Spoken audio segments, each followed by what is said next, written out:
Hi everyone, it's Bren here and it's good to be back again this week with some great news, and that is it's been raining here and it's going to rain over the next few days, not just where I live but right across New South Wales, over some firegrounds and drought affected farms.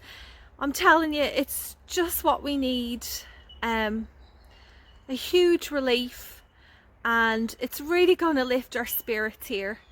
So having said all of that, let me go and show you around the garden this week. Let's start off here. This is one of my favourite spots in the garden. The two zinnia plants which I have growing in this pot are starting to flower even more, and you can see they're quite tall, so I ended up having to stake them up and tie them there to stop them flopping over in any wind that we may get. A couple of different colours here. There's that pink one there, which I can't remember off the top of my head its exact name. And then you have this one here, which is called Zinnia Isabellina. Also in this pot I have this cute little garden ornament which was given to me by my husband's grandma. She had the most beautiful garden and I was fortunate enough to receive a lot of her plants and other garden items, and there really are such treasures here in my garden. It's so peaceful here this morning. I'm really enjoying, having a look around. And over this way you can see there that my archway is kind of falling over. That's one of my jobs for today. I need to stake it up properly. I really need to do this job, because if this archway falls over and pulls out the Pandoria plant which I have growing up it, I am going to be pretty upset. This Australian native climber I put in as a tube stock probably about a year and a half ago, and it's really starting to fill out nicely now. And while I wait for that Pandoria to green up the archway, this week I sowed some seeds here of mini bottle gourds, which I'm hoping will fill up the other side of the archway over here and green it up a bit. And with these mini bottle gourds, they're actually ornamental and they can be used in craft activities, which I thought might be something fun I can do with my kids. Beside the archway I have my first flowers opening up on this plant, which is called a cardinal lobelia. You may remember a few months back, if you've been following me for a while, that my family and I went on holidays down to Bateman's Bay, and this was one of the plants that I purchased down there from a nursery in Mogo called Mogo Nursery. It's a fantastic place to find rare and unusual plants. This historic town got hit really badly by the bushfires. They lost a lot of shops and businesses down there, but a lot of them pulled through and they are slowly starting to open up again.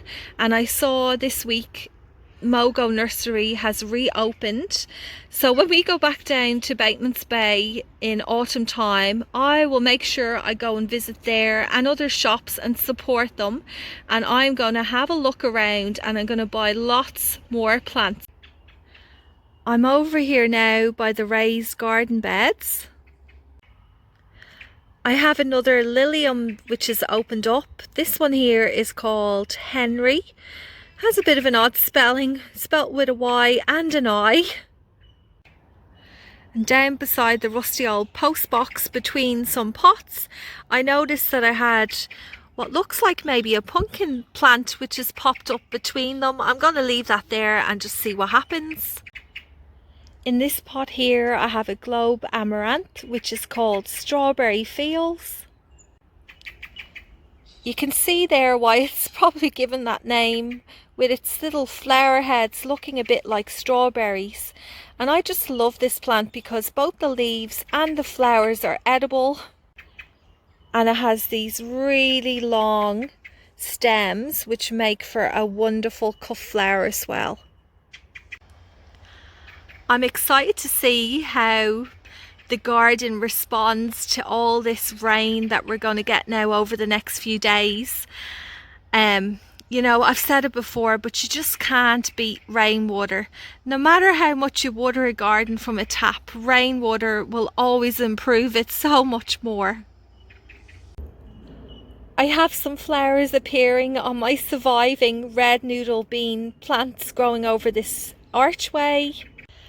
On the other side of the archway, all my bean plants were eaten, so I re-sowed some seeds a couple of weeks ago, and look, it's starting again. The slugs and snails have come back and have found these ones, and what I need to do probably tonight, I'm going to come out here at night time, like what you guys have advised me to do, and just go hunting for some slugs and snails and try and get the population a bit more under control. This is one of my bullhorn chilies, and look, something's been added, probably the birds. I have seen a few in here. Actually this week I ended up buying some more little fruit protector bags, the smaller size to the ones that I already have, and they should come this week, and I'm going to cover a few of these. They've been at my candy striped capsicum plant as well. I left this one on to let it fully ripen to see what it tastes like at this stage. Yeah, so they got that one. But I do have lots more here on the plant. There's one just in there. Let me see if I can show you. There you go. And this one here is starting to change colour. Lots of fruit setting on my tomato plants. I can see some there. These are the Tommy Toe tomatoes. Plenty on there, and then over here there's a whole cluster. These ones here are called pineapple. Look at them, aren't they beauties? The sooner I get them covered the better. Down here is my eggplant bed, and there's something going on in here I haven't quite figured out yet, but the plants are just not looking healthy at all. Hopefully with this rainwater that we get, it might help perk them up a bit. I'll probably have to do a bit of research on the internet to find out what's happening here. But I still do have some of these fairy tale eggplants. This one here, like the colour on the leaves, it's changing more to a yellow colour. Maybe it's deficient in something. I might have to give it some kind of feed, and something's been eating this leaf. And then over here with my Bonica eggplant, a couple of leaves down there that are also looking really bad. I'm gonna have to I'm gonna cut them off. I might even give it a liquid seaweed solution as well, but there is a Bonica eggplant developing on this one. Over here in this bed you can see some red flowers from the hollyhocks.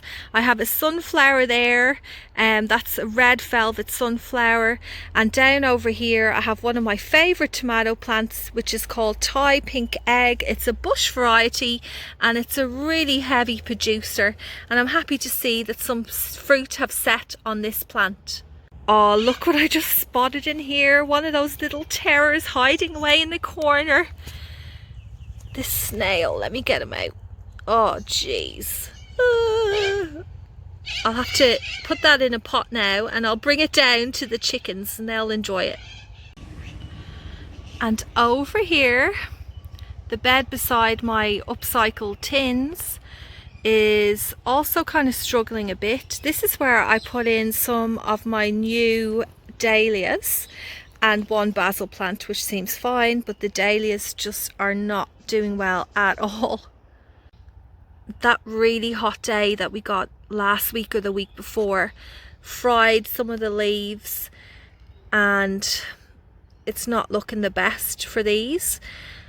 As I had mentioned before, next year I'm going to have a whole new plan with my dahlias. I'm going to put them all in one area, and I'm going to build some kind of shade cloth structure over them to help them through the tougher days. I'm going to head out the front now because I have been busy out there this week, and I want to show you what I have been up to. With all this rain that I knew was on the way, I ended up putting a load of plants in the ground, And yes, I know it's not ideal planting them in the middle of summertime, but this is just the perfect opportunity. The weather's cooled down a bit and we're getting the natural rainwater that will help settle them in and soak the ground. So I put in all those natives that I showed you a few weeks ago, and I've also sown a whole load of edibles, which we'll take a look at in a minute.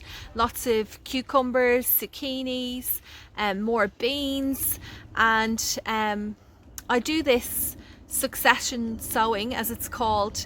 It just helps get another round of crops in. So when the ones that are already producing now in my garden kind of finish up in about a month or two, I'll have a whole load of new edible plants that I'm able to harvest from right through till the end of autumn time. This is the area where I sowed a lot of seeds. So down there I put in lots of beans. I also put in quite a few flower plants just to attract pollinators, to help with these ones along here, which are zucchinis, cucumbers, and at the very end I did put in a pumpkin. It's a little bit of an experiment. I've never sown pumpkin this late in the summer, but you know, we do get them all autumn, so let's just see how it goes. Taking a bit of a closer look at this garden bed, I put in at the back there lots of corn.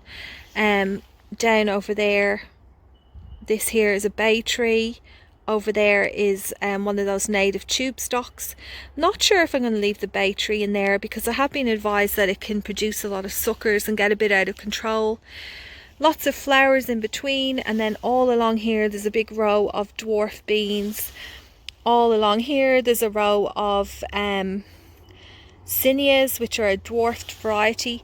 And here's a look at some of the seeds I put in of the flowers. Just a real mix of seeds, some that I've been given by friends, some seed swaps, yeah, and then other plants that I've just purchased.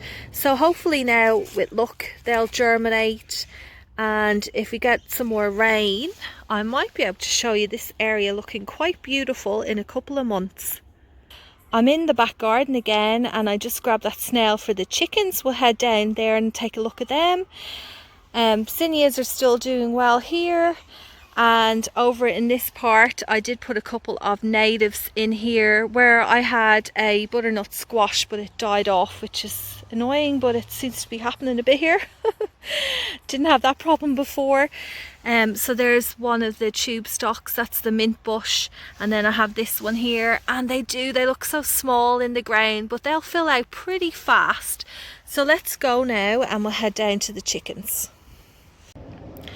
There's a couple of glads up there in the tree. The birds have still been coming every day to the bird feeder. Let me show you some footage I took of them earlier on this week.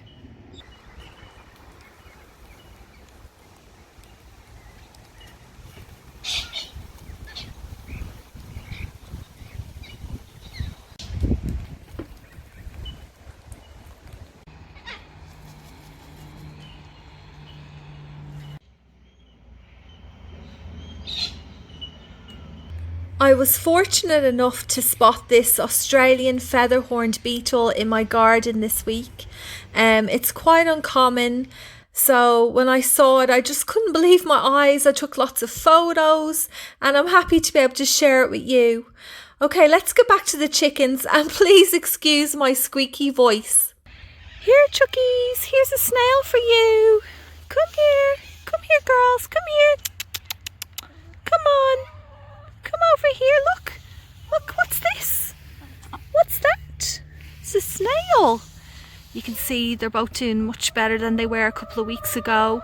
If you're new to my channel, I did have 3 pet chickens, but one of them died when we had a really extraordinarily hot day here. And these two have pulled through pretty well, so I'm going to head off now. Thanks so much for watching, and I'll see you all again next week.